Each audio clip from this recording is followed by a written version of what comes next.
Γεια σας τρελόπαιδα, εδώ Skywars Forever 2000 και σήμερα θα σας δείξω ένα tutorial για το Minecraft που να φτιάχνετε μια cobblestone generator.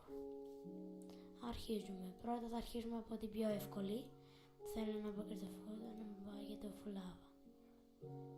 Και αυτό που σας δίνει και στα... πώς το λένε, και στο... σας δίνει και μια πινακίδα, χρειάζεται και πινακίδα. 1, 2, 3, 1, 2, 5 δηλαδή. Σκάβεις αυτό και βάζεις εδώ ένα. What the fuck. Εδώ. Και βάζεις γαμώτο. Αυτό μη σας γίνει, να προσέχετε. Βάζεις εδώ και βάζεις αυτό εδώ. Μπαμ, μπαμ.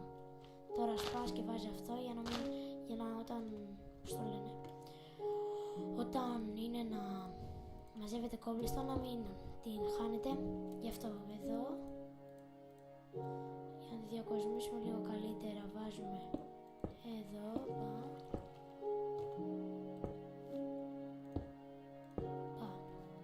και εδώ. Και όταν σπάτε πέφτει εδώ.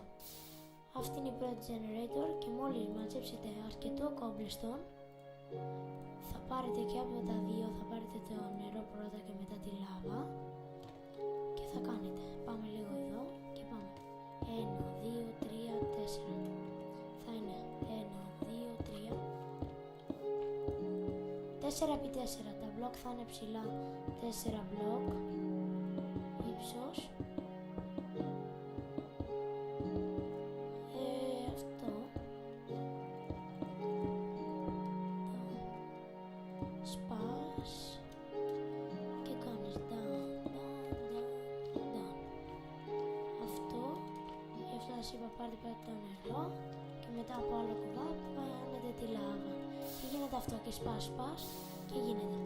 Σε κάποια skyblock να ξέρετε ότι έχει σε κάποια shop.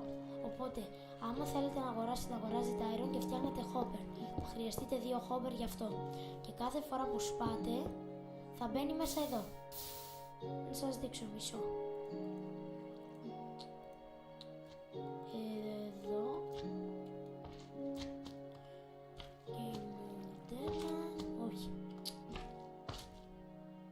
0.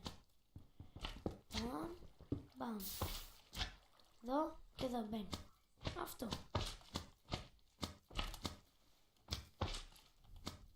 Αυτό ήταν παιδιά να σας δείξω. Κάντε like, subscribe και τα λέμε την επόμενη φορά. Γεια σας.